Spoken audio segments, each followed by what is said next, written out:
This essay is meant to answer several questions. What is a corporation? Where do they come from? Why do people choose to incorporate? What is corporatism and its relationship to capitalism? That last question is particularly important because certain people, not many people, but certain people, seem to be under the impression that we do not live in a capitalist market economy, but an altered system they call corporatism. It's very frustrating to have a conversation with these people. I'm used to people who defend capitalism, but every so often someone will come along and just deny the premise of the entire conversation. Although these people are quite rare, I think the spirit is very common since basically nobody likes corporations. The fantastic Mr. Beat has made a whole video about this, linked below, but I could also point to the unprecedented political unification we witnessed after the assassination of Brian Thompson, CEO of United Healthcare. By the time that happened, I'd already finished writing this, but still it's fascinating just how unanimous people are in their hatred for this man. Of course, I have no sympathy for CEOs, but people on the right who would otherwise defend capitalism to their dying breath are taking our side. It's a very unusual situation. In fact, disliking corporations, particularly corporate welfare, is really one of the few issues people of basically all politics can agree on. Statistically, you either don't have an opinion on corporations or you have a very negative one. This diversity suggests that people recognize an issue but don't go on to connect it to other structural issues or the society that they occur in. The goal of this essay, therefore, will be to show that corporations occur naturally in capitalism, that they are not a deviation from, but an inevitable symptom of the capitalist system. It's also important and useful for leftists to have a clear understanding of this issue, since in modern capitalism, corporations have clearly replaced the factory as the dominant productive unit, rendering the classical Marxist analysis not outdated, but in need of new interpretations. Many of us have no idea what a corporation is, except that we should hate them. Public stock trading also introduces an unwelcome ambiguity into leftist analysis, which traditionally divides people into workers and owners, but this line becomes less and less clear with the advent of the stock exchange. After all, is a McDonald's employee working for minimum wage who also trades stocks on his iPhone a capitalist? Probably not, but it's not so easy to tell. The final aim of this essay, therefore, will be to clear up some confusion leftists may have regarding corporations, starting with the opening question. What is a corporation?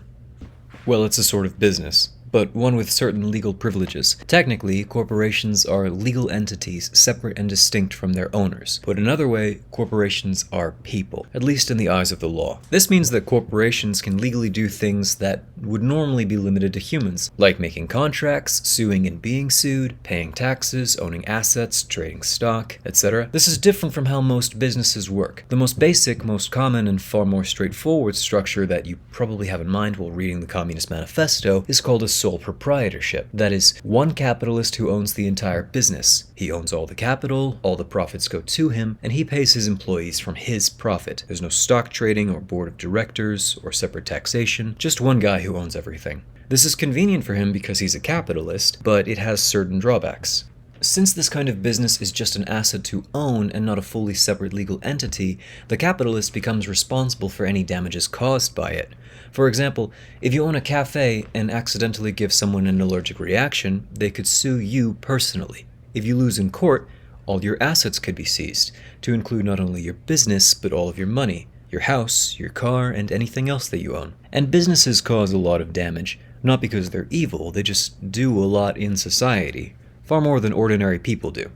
Sole proprietorships also struggle to attract outside capital. Pretty much all the profits come from business revenue alone. Ideally, that would be enough, but that's not how capitalism works. In the real world, most small businesses fail. The ones that don't typically have large upfront capital investments to help them off the ground. Sole proprietorships can get interest-bearing loans from a bank, but these tend to be relatively small, safe investments that bankers won't lose their jobs over. For larger investments, you typically go to a venture capitalist firm or angel investor. Because larger investments are more expensive, investors typically ask not just for profits, but for part of the profit-making machine itself, i.e., shares of your company.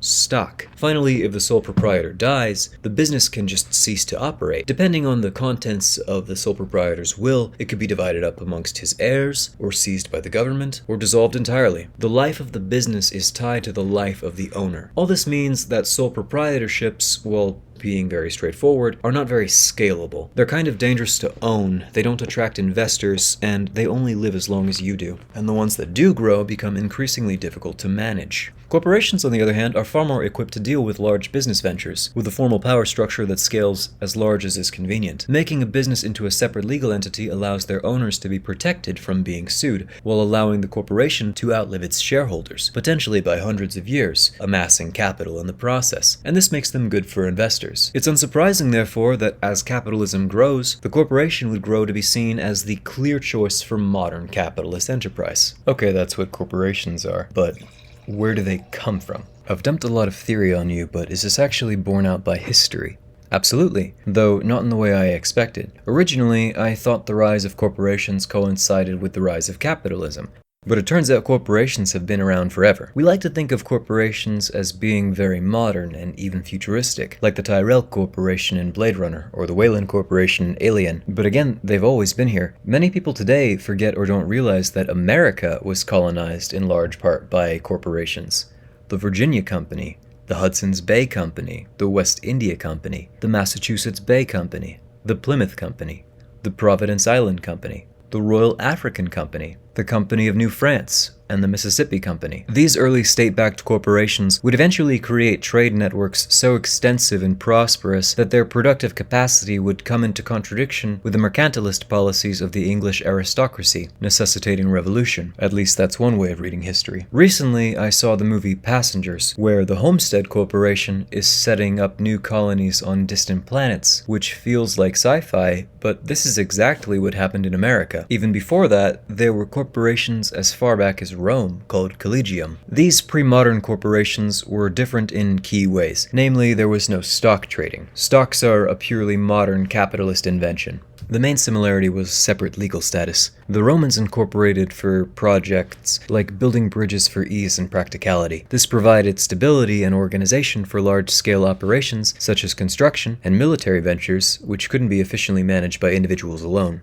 After Rome, Europe fragmented into smaller kingdoms and territories in a system that would be called feudalism. Feudalism is generally explained as a hierarchical system of land-based power and obligations, where lords grant land to vassals in exchange for services, and serfs, who were legally tied to the land, worked the land under the protection of the lord. But for our purposes, it's better to contrast the feudal economy with the modern capitalist economy. Today we refer to feudal economies as mercantilist. Marxists like to focus on capitalism's extractive apparatus, since a core feature of Marx's analysis is the production of surplus value, but it's important to realize that this isn't unique to modern capitalism. Mercantile economies stole surplus value as well, and Marx acknowledges this in the manifesto. The thing that makes capitalism different is its freedom to optimize. More on that later. By contrast, mercantile economies were highly regulated, with the main goal of exporting more than they imported. They were essentially farming economies, which makes sense since serfs were basically just farmers who can't leave. Means of production, or fixed theories of value, or supply chains weren't really even a thing yet. However, even in this nascent economy, there were occasionally needs beyond basic foodstuffs, like masonry, metallurgy, weaving, etc. Unlike today, however, proper markets didn't exist to facilitate those needs. There was far less freedom of movement. You couldn't just quit your job and get a new one like in capitalism. Instead, feudal lords created corporate guilds for these tasks. These early corporations were associations of artisans, merchants, and craftsmen. Guilds were closed, often requiring many years working in unpaid apprenticeships, after which you could become a journeyman and then a master. Trade not sanctioned by the guilds was typically prohibited, meaning that guilds held a government-backed monopoly over particular markets in a given jurisdiction. Guilds were run by craftsmen, who typically created products from start to finish, which restricted division of labor within the production process. Adam Smith would later point out just how unproductive this was, while simultaneously laying the foundations of modern economics.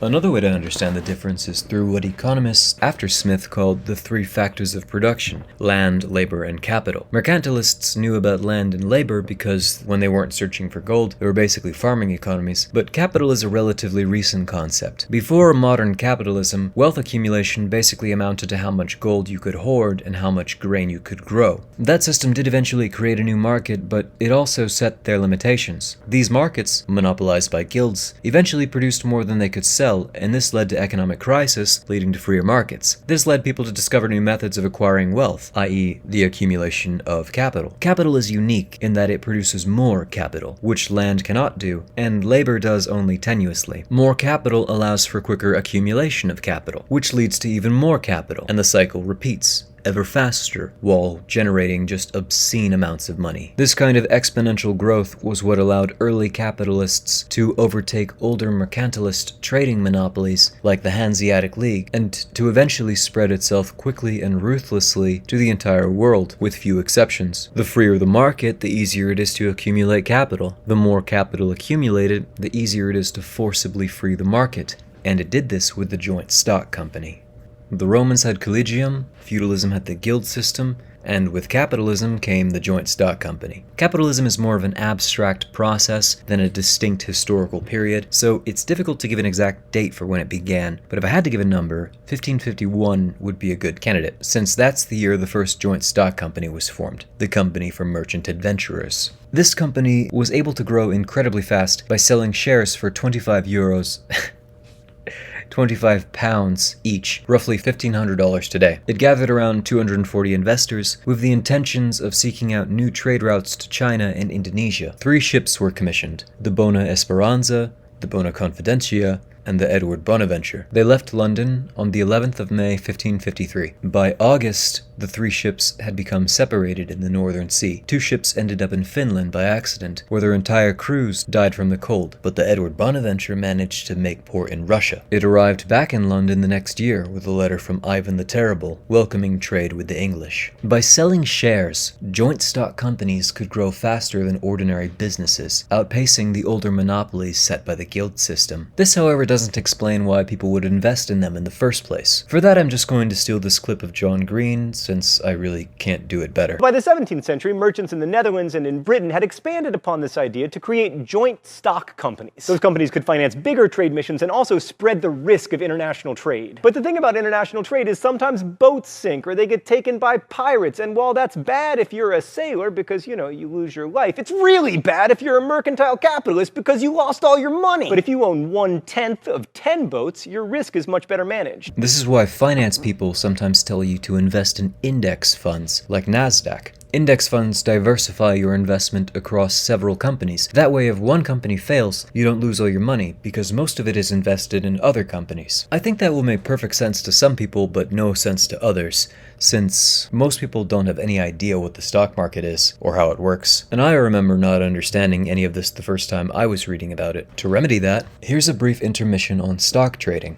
Owning stock means you fundamentally own part of the company. Stocks are also called shares, so this makes you a shareholder. This means that if you own 10% of a $10,000 company, you can sell that stock for $1,000. I own 10%. Or you can hold on to it in hopes that the company will grow and your stock will become more valuable. If you hold on to it and the $10,000 company grows to $100,000, your stock would grow proportionally to $10,000. However, this always comes with the risk that the company will depreciate in value, and a lot of them do. The other basic way to make money through stocks is through dividends. A dividend is a small payment made to shareholders every few months just for owning the stock. It's generally a small percentage of the stock value, so if you own a $500 stock of a company that pays 2% dividend, every few months you'd receive around $8. That's not a lot, but if you own a lot of stocks, it adds up, and it's typically advisable to reinvest dividends into more stocks, which leads to even higher dividends, which leads to more stocks, and this is a cycle. But most people are interested in trading stocks for their growth potential. For finance bros, that's what stock trading is all about. Buying stocks in hopes that they'll grow, and selling stocks in anticipation that they'll shrink. But that's only one half of the story, because buying stock also gives you voting rights in the company. Voting rights are proportional to stock ownership, so smaller shareholders tend to be far less involved, focusing more on their stock value. Larger shareholders will typically meet once a year, where they elect a board of directors to oversee the company on their behalf. The board of directors then chooses senior executives. This arrangement separates ownership from management, meaning the CEO is technically an employee rather than an owner. The corporation thus functions as a legal entity guided by fiduciary duty, with no single person owning or controlling it. As Marx observed, In stock companies, the function is divorced from capital ownership. This result of the ultimate development of a capitalist production is a necessary transitional phase towards the reconversion of capital into private property. This legal and economic abstraction allows corporations to pursue profit with relentless focus, untethered from individual intentions or accountability. That's how stocks work, and by extension how modern corporations work, since stock ownership is the basic difference between them and pre-capitalist corporations. And as said above, the first publicly traded corporations were the joint stock companies. The company for merchant adventurers would go on to monopolize trade between England and Russia, overthrowing the Hanseatic League's monopoly on the North Sea trade in the process. This model that optimized investment while minimizing risk to investors spread quickly and was copied as the preferred method not only for business but for colonization. I already said that corporate power was at the center of American colonization, but before that and on the other side of the world was the Dutch East India Company, sometimes referred to by its initials VOC. The VOC was founded in 1602 by the merger of several smaller companies after Dutch capitalists realized that competing with each other meant less profit and it would be better if instead they worked together. The VOC is famous today for creating the first public stock exchange and for ballooning into one of the most cartoonishly massive companies to have ever existed. It is estimated that at its peak, the VOC was worth $7.9 trillion adjusting for inflation. For context, Google is currently priced slightly higher than $2 trillion. Nvidia, currently the most valuable company in the world, is worth $3 trillion. It was an unprecedentedly massive company, and quickly monopolized the existing Indian Ocean trade network, growing rich by trading spices and slaves. It was able to achieve this in large part due to the capital acquired from its shareholders, but also because the Dutch government basically empowered the VOC to act as its own state. Due to its massive size and being operated on the other side of the world, at a time when communication could take a year or longer, the VOC couldn't easily be administered by the Dutch Republic. In response, they granted the VOC certain powers. These included the right to establish colonies, coin money, establish treaties, take and execute prisoners, and wage war, which they did frequently for almost 200 years to establish and maintain their monopoly. The Javanese Wars of Succession, the Anglo-Dutch Wars, the Dutch-Portuguese Wars, the Battle of Lulu Bay, the Battle of the Guyane River, the Spanish Siam War, just to name a few. I like this one because they tried to conquer Vietnam and actually lost, which means we can add the Dutch to a rather lengthy list of empires who tried to colonize Vietnam and then failed miserably. Welcome to the rice fields, motherfucker! Many of these were efforts to colonize native peoples, but a lot of them were fought to expel other Europeans from the Indian Ocean trade network, specifically Europeans from less developed countries. At this point, an interesting question is, are joint stock companies just an accident of history? Is it possible that modern capitalism could have developed without corporations? I don't think so, because before the Dutch were the Portuguese, who infiltrated the Indian Ocean trading network as early as 1498, when Vasco da Gama became the first European to successfully sail around Africa before arriving in India. The Portuguese never had the resources or massive colonies like the Dutch or the British, opting instead to capture strategically important coastal cities along the Indian Ocean trade network and forcing merchants to purchase special licenses to trade there. This worked well enough until the Dutch showed up and entirely displaced the Portuguese. Eventually, Portugal caught on and founded their own joint stock company, the Portuguese East India Company. But by this point, the VOC was basically a country and would successfully control Indian Ocean trade for the next 200 years. The eventual fall of the VOC was due mostly to internal conflicts of mismanagement and from competition with its main rival, the British East India Company, which lasted longer and, unlike the Dutch East India Company, actually had quite a bit to do with India. On the other side of the world, around the same time, the Spanish were busy discovering America long before the English ever got there. A common question at this point is, why didn't the Spanish succeed at colonizing America given their head start? Well, the basic consensus is that Spanish colonies were bound to fail because they were fundamentally extractive institutions. Spanish colonies weren't allowed to trade with each other, instead sending all their products back to Spain, who would then sell it back to the colonies. This heavily restricted economic growth in the colonies, which were viewed less as new frontiers to explore and more like resources to exploit. Back in Spain, this bullionism, rather than increasing wealth, actually caused runaway inflation like Europe had never seen before. Spanish colonies were also tightly regulated, with constant military personnel and a caste system called the casta, which you may have seen pictures of. Caste systems prevent social mobility, which prevents economic growth, and constant military presence is expected expensive. In short, Spanish colonies were fundamentally mismanaged from the start by viceroys whose economic literacy only went as far as mercantilism, bullionism, and slavery. By contrast, British colonies, forged by corporations, were openly encouraged to trade with each other, and did so, spurring America to grow organically in the process. Of course, Britain was still a mercantile economy itself, and heavily taxed and regulated American trade, but they had the wherewithal to stay hands-off enough so as not to stifle it. Of course, this would eventually backfire, but only after developing to the point of being able to. A very important corporation that you probably haven't heard of was the South Sea Company, which was formed in 1711, with the intention of monopolizing South American trade while simultaneously consolidating Britain's national debt. This was initially viewed by many as an excellent investment, but as you'll recall, South America was under the dominion of the Spanish and Portuguese, who had no interest in trading with British corporations. The South Sea Company never managed to make much profit in the South Sea, but decided not to disclose this information to its investors, who speculated that this company could potentially be worth far more than it was. What we refer to in the business as misleading the shareholders. Another good term is fraud. In 1720, this speculation caused South Sea Company stock to expand rapidly from around £100 a share to just over 1,000, like a bubble. In reality, the South Sea Company was worth next to nothing in 1920, and later that year people began to realize investors started selling stock, causing prices to fall. This led to even more people selling stock, leading stocks to fall further. South Sea stock plummeted back down to where it started. A few people got rich by selling at the top, but thousands of others lost everything. And just like in today's recessions, ripple effects from the bubble were felt throughout the economy, even by non-investors. The bubble had popped. It must have been very shocking, since, like Spain's inflation, nothing like this had ever really happened before.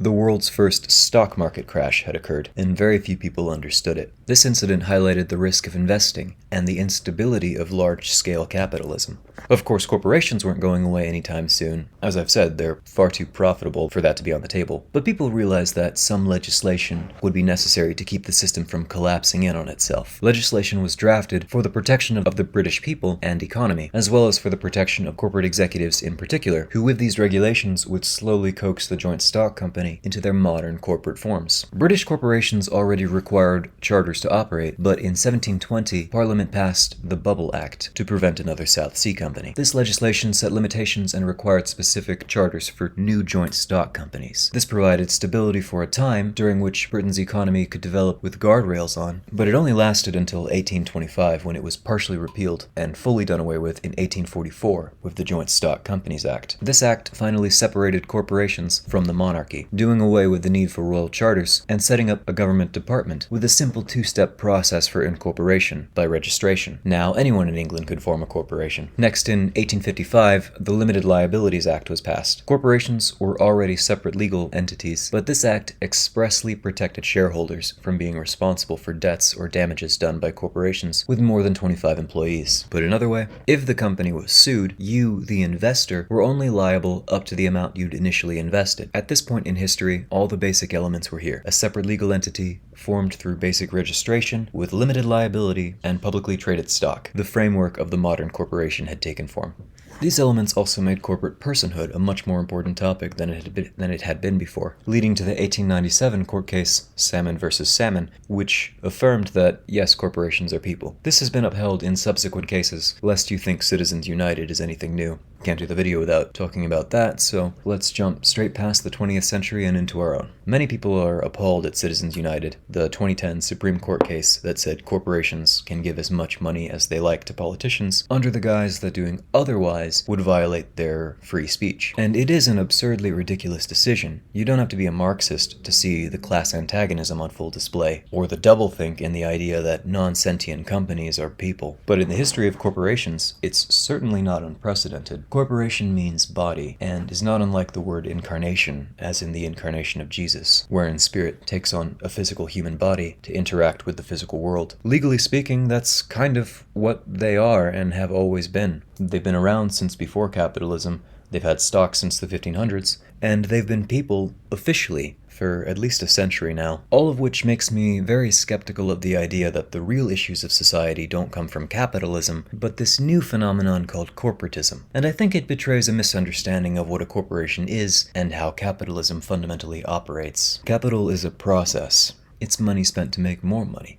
its means of production employed to make money to spend on more means of production. Capital is value in motion, seeking to expand itself by absorbing surplus value, and there are better and worse ways to do this. The thing that makes capitalism fundamentally different from mercantilism is its tendency to optimize, to self-perpetuate. This is why the free market is so important to capitalism, since it allows for this development. Capitalism's defenders like to point out that it creates competition, which leads to lower prices and better products. Which is true, but only so long as you have competition. It never occurs to them that competitions have winners and losers. It feels so obvious that I shouldn't need to say it, but if you let it play out long enough, eventually someone will win, and the monopoly prices return. You can have small businesses in capitalism, but the simple fact is that corporations just do it better. Once capitalism gets to a certain stage of development, it creates joint stock companies, and from then on it's only a matter of time before the entire system is subsumed. It's a feature, not a bug. To restrict it would not only not solve the problems of capitalism, it would be antithetical to capitalism itself. That's capitalism. So what's corporatism? The article at the start sort of defines it as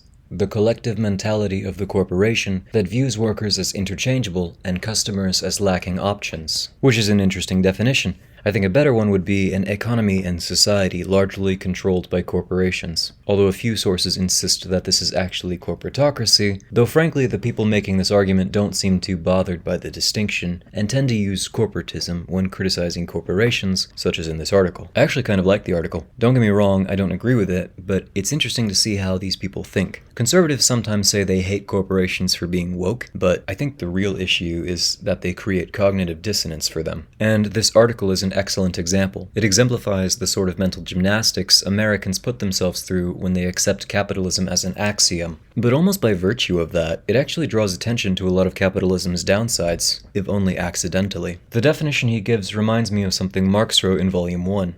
As a capitalist, he is only capital personified. His soul is the soul of capital. But capital has one single life impulse, the tendency to make more of itself, to absorb the greatest possible amount of surplus labor. Capital is dead labor, that vampire-like only lives by sucking living labor, and lives the more labor it sucks. Some might say he's just being sensational, for shock value. After all, people, even capitalists, are sentient beings with lives and aspirations outside their economic positions. But from the abstracted perspective of an employee, the capitalist is the personification of capital, since that's the fundamental relationship between them. Marx's point is that you can look capital in the face because it takes on the form of your employer, as though possessing him. You might say that you just need to get to know him better as a person, but that doesn't change the fact that from the start, you knew him as a capitalist. His basic relation to you, the reason for your being there, is as the physical manifestation of capital itself. But yes, this is a bit histrionic. An individual capitalist does have thoughts and feelings, and even empathy. It's possible for capitalists to consciously act in a manner which doesn't benefit them or even harms them, as for example in philanthropy, or the construction of infrastructure without the aim of making profit. Capitalists are people, but so too are corporations. But unlike ordinary people, corporations don't have thoughts or empathy. They don't have souls, but they do have intelligence, and learn to act in a planned, rational manner, like a computer's imitation of a person. Unlike thinking individuals who could act spontaneously, corporations are the amalgamation of the wills of hundreds or even thousands of shareholders, deriving its personage from this combined mass of souls and a board of directors with fiduciary duty to increase stock price as much as possible. It's more of a machine than a person, a machine made up of persons, acting only on the compounded interest of its constituent desires for profit. It is a person, but one without a soul. One that's been zombified and constructed from the remains of thousands of other souls. It doesn't think, all it wants is to consume, and is therefore better at capitalism than the capitalist. It isn't that corporations view workers as interchangeable, rather, that's just how employers, embodying capital, ought to view their workers to maximize their own profits. The difference is corporations never second-guess themselves or feel guilty about this. Their only impulse is to maximize profits, and they can do this for far longer than the average human lifespan. In this sense, the corporation is a better embodiment of capital than any individual could ever be. Corporatism isn't a distinct system. It's just that corporations do capitalism better, and capital's only goal is to optimize. Corporatism is just optimized capitalism. It's just late-stage capitalism. This tendency wasn't immediately obvious. Early economists like Smith and Ricardo actually thought public corporations would go largely unsuccessful due to the lack of personal accountability. On a separate note, Adam Smith's vision of capitalism is very different from the society that we live in, but I digress. Unsurprisingly, Marx saw the potential for corporations to overtake everything, though interestingly, he didn't view this entirely negatively. For Marx, the joint stock company was the inevitable concentration of capital that the system had been optimizing for, but at the same time, this new entity makes possible the abolition of the capitalist mode of production within the capitalist mode of production itself, resulting from the development of the productive forces under capitalist production, leading to the expropriation of capitalists by the joint stock companies. This is because publicly traded companies are no longer privately owned by capitalists, creating the possibility that stock could become evenly distributed amongst the public, which is kind of the same thing as seizing the means of production. Frankly, I'm not sure I buy that argument, and if I didn't know it came from Marx, I'd say it sounded hopelessly naive. It kind of reminds me of my personal finance teacher telling us how everyone could become a millionaire if we saved money and worked hard enough. Then again, I do see the through line here. Stock trading allows anyone to become a shareholder, sometimes for less than $10. You could almost say it's democratic. Almost. Of course, it wouldn't shake out like that on its own. Stock price naturally rises the more people buy it, so it's not like we could all just day trade our way to communism. I suppose the biggest shareholders could decide themselves to redistribute their stocks, but they won't. At some point, we're going to have to take them. I don't believe shareholders and corporate executives will ever willingly give up power, but in their efforts to amass it, they've created avenues they themselves did not anticipate. Looking at recent history, clear trends emerge. Corporate power is only expanding, monopolizing the market and subsuming smaller businesses into itself, and there's no reason to assume this will stop. At the rate we're going, I wouldn't be surprised if in the next 100 years, there was only one company left. If you let the competition play out, eventually there will be a winner. Finally, we might be entering an entirely new phase in capitalism, because even though corporations are as powerful as they've ever been, the amount of publicly traded stock is actually decreasing, from around 8,000 companies in 2000 to around 5,000 by 2021, suggesting that companies realize that they've accumulated capital long enough to become massive and can comfortably go private again. Reading these trends towards privatization alongside Marx's comments can shed light on what the breakdown of capitalism might look like. It's funny to think about, but the main goal of communist revolution could essentially be stock options, at least at first. After all, if everyone is a shareholder, the bourgeoisie and proletariat would technically be a single class. Even if that's theoretically possible, there will still be need for revolution because not in a million years will capitalists willingly help other people to become capitalists, even if that's what they tell us to do. I don't know when the revolution will come, but I'm pretty certain it'll get a lot worse before it gets better. The dialectic is slow, but the contradictions are tightening. The system is unsustainable. Take care of each other. Thank you.